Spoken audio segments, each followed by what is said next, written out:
اور اس پر کہنے والے نے خوب کہا ہے نا، اگر کملی والے کی رحمت نہ ہوتی تو ہم بے سہاروں کا کیا حال ہوتا۔ یہ ہے پوری امت کے لیے میرے محبوب رحمت ہے، گناہگار بھی ہیں، نیک بھی ہیں، سب جو بچے ہوئے ہیں یہ حضور علیہ السلام رحمت للعالمین ہے۔ اور قیامت کے دن حشر کے میدان میں سب نفس و نفسی پکار رہے ہوں گے، امتیں بھی رو رہی ہوں گی، وہاں پر بھی حضور علیہ السلام کی رحمت کا سورج چمکے۔ اگر کملی والے کی رحمت نہ ہوتی تو ہم بے سہاروں کا کیا حال ہوتا، رسول خدا کا سہارا نہ ہوتا، رسول خدا کا سہارا نہ ہوتا تو قسمت کے ماروں کا کیا حال ہوتا۔ سب کہہ دو سبحان اللہ، ساتھ ہی کہہ دو ماشاءاللہ۔ اگر کملی والے کی رحمت نہ ہوتی تو ہم بے سہاروں کا کیا حال ہوتا، رسول خدا کا سہارا نہ ہوتا تو قسمت کے ماروں کا کیا حال ہوتا۔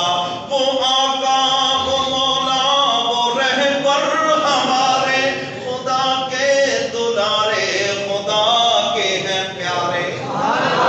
سب کہہ دو سبحان اللہ، ماشاءاللہ۔ سائز دیکھو اور اس کا کام دیکھو، کہہ دو سبحان اللہ، ماشاءاللہ۔ انہوں نے بھی نظر نہ لگے، تمہیں بھی نہ لگے تے مینوں بھی نہ لگے، کہہ دو ماشاءاللہ۔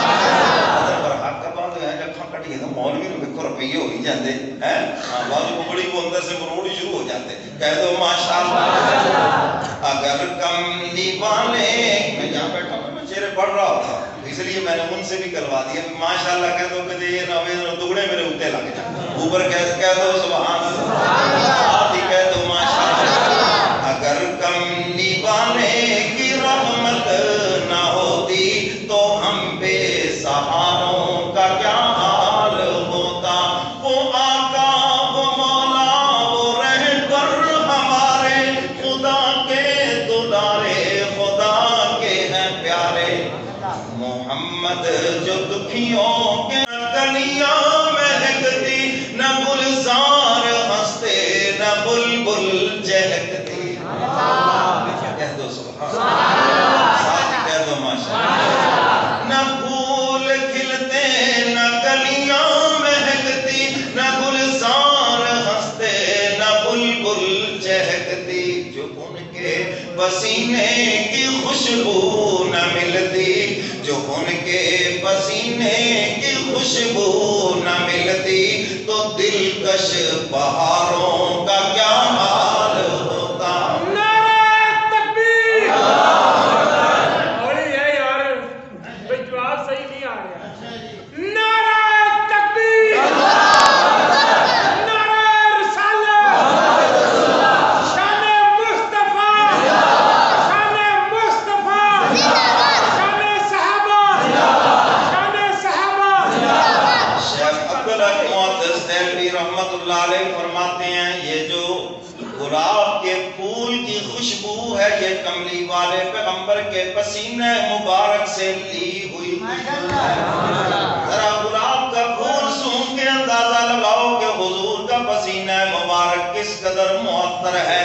اللہ نے اپنے محبوب کے پسینے کے اندر خوشبوئیں پیدا فرما دی۔ حضرات صحابہ کرام فرماتے ہیں جب گرمی کا موسم ہوتا اور کملی والے پیغمبر کو پسینہ مبارک آتا، چاروں طرف خوشبوئیں پھیل جاتی اور فرمایا حضور ہماری نظروں سے دور تشریف لے جاتے، ہمیں کسی سے پوچھنا نہیں پڑتا تھا حضور کدھر تشریف لے گئے، بلکہ ہمیں تو مہکتی ہوئی گلیاں بتلا دیا کرتی تھی حضور کدھر تشریف لے گئے۔ حضرت انس بن مالک کو فرماتے ہیں جب میں کوفہ کی جامع مسجد میں جمعہ پڑھانے کے لیے آتا تھا، میری والدہ حضور علیہ السلام کی خادمہ تھی، حضور کے گھر کے اندر جھاڑو لگایا کرتی تھی، فرمایا حضور علیہ السلام کے پسینہ مبارک کے چند قطرے میری والدہ کے پاس شیشی میں موجود تھے، میں نے وہ قطرے قطرے کو ملایا تو خوشبوئیں دوبالا ہو گئی۔ فرماتے ہیں جب میں وہ خوشبو لگا کر گلیوں میں چلتا، عرب شیوخ کہتے یہ نوجوان پتہ نہیں کہاں سے خوشبو لے کے آتا ہے۔ جب مجھ سے پوچھا کہ جناب یہ کس دکان سے خوشبو خریدی ہے، فرمانے لگے کہ میں نے کہا وہ خوشبوئیں بکھیرنے والا دنیا سے پردہ کر گیا ہے۔ اور میں یہ حضور علیہ السلام کا پسینہ مبارک ہے اور اس کے چند قطرے میرے پاس ہیں، تو میں جب بڑی سی شیشی لاتا ہوں تو ایک آدھا قطرہ اس کے اندر ڈال لیتا ہوں، تو اللہ اس خوشبو کو پھر ایسا دوبالا کرتے ہیں، ایسا دوام اس کو عطا فرماتے ہیں کہ میں جس چیز کو لگا دیتا ہوں کئی دنوں کے بعد خوشبو آتی ہے۔ جو ان کے پسینے کی خوشبو نہ ملتی تو دلکش بہاروں کا کیا حال ہوتا، اگر کملی والے کی رحمت نہ ہوتی تو ہم بے سہاروں کا کیا حال ہوتا۔ محمد کا چہرہ ہے ہر شے سے اعلیٰ، روضہ محمد کا جنت سے بالا۔ حضور علیہ السلام کا روضہ مبارک جنت سے بھی اعلیٰ ہے۔ یہ جنت میں سب موجود مگر معبود کا روضہ موجود نہیں، اور حضور کے روضے کے اوپر جنت بھی موجود ہے۔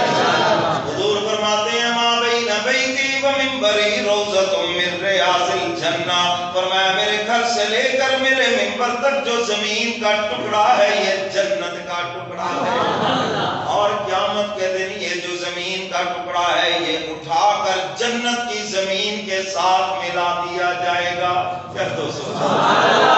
آج حاجی صاحب کہتے ہیں، عمرہ کرنے والے کہتے ہیں مولوی صاحب اللہ نے فضل فرمایا ریاض الجنہ کے اندر نفل کی توفیق مل گئی، کوئی کہتا ہے مجھے ریاض الجنہ میں تلاوت کی توفیق مل گئی، میں کہتا ہوں پھر میں ابو بکر و عمر کی قسمت پہ کیوں نہ قربان جاؤں جو اس جنت کے اندر میرے محبوب کے ساتھ آرام فرمائے۔ اللہ اکبر، اللہ ہم سب کو لے جائے آمین۔ لگتا ہے اس سے سارا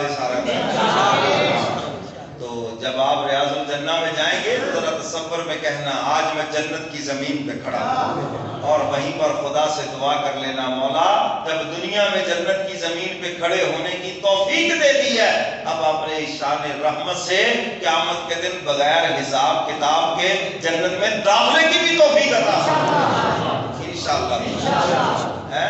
اور میرے پیر و مرشد فرماتے ہیں اللہ کی رحمت سے امید ہے جن حاجیوں کے قدم لگ گئے ریاض الجنہ کے اندر، عمرہ کرنے والوں کے قدم لگ گئے ریاض الجنہ کے اندر، اللہ کی رحمت سے امید ہے کہ حق تعالی اپنی شان رحمت سے ان حاجیوں کو بھی جنت میں داخل فرما دیں گے۔ سب کہہ دو انشاءاللہ۔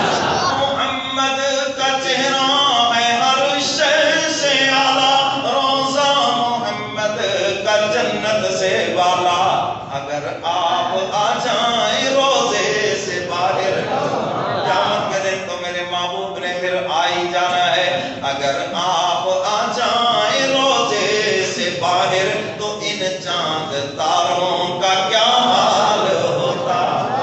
حضرت ابو ہریرہ رضی اللہ تعالیٰ عنہ فرماتے ہیں کملی والے پیغمبر کو جب کوئی دور سے دیکھتا تھا ایسے لگتا تھا جیسے چاند رخ مصطفیٰ کے اندر گردش کر رہا ہے۔ اگر آپ آ جائیں روزے سے باہر تو ان چاند تاروں کا کیا حال ہوتا۔ ایک صحابی سب کے رضی اللہ عنہ مسجد نبی میں تشریف لائے، کیا دیکھتے ہیں کہ چاند کی چاندنی چمک رہی ہے اور کملی والے پیغمبر آرام فرما ہے، اور آپ کے رخ انور کے اوپر سرخ یمن کی دھاری دار چادر لی ہوئی ہے۔ فرماتے ہیں کہ حضور علیہ السلام نے میرے آنے کی آواز سنی تو اپنے رخ انور سے چادر ہٹائی، مجھے تو ایسے لگا جیسے بادلوں کی گٹاؤں سے 14ویں رات کا چاند نکلا۔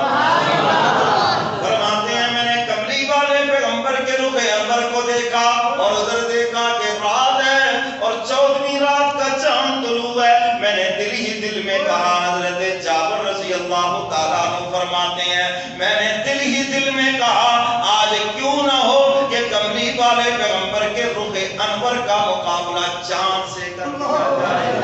فرمایا کبھی میں چاند کی طرف دیکھتا ہوں, کبھی رخ مصطفیٰ کی طرف دیکھتا ہوں. فرماتے ہیں کہ پھر میرے دل نے آواز دی, جابر اس چاند کی کیا مجال ہے کہ یہ رخ مصطفیٰ کا مقابلہ کر سکے, اس لیے کہ چاند کے چہرے پہ چھائیاں ہیں اور مدنی کا چہرہ صاف ہے.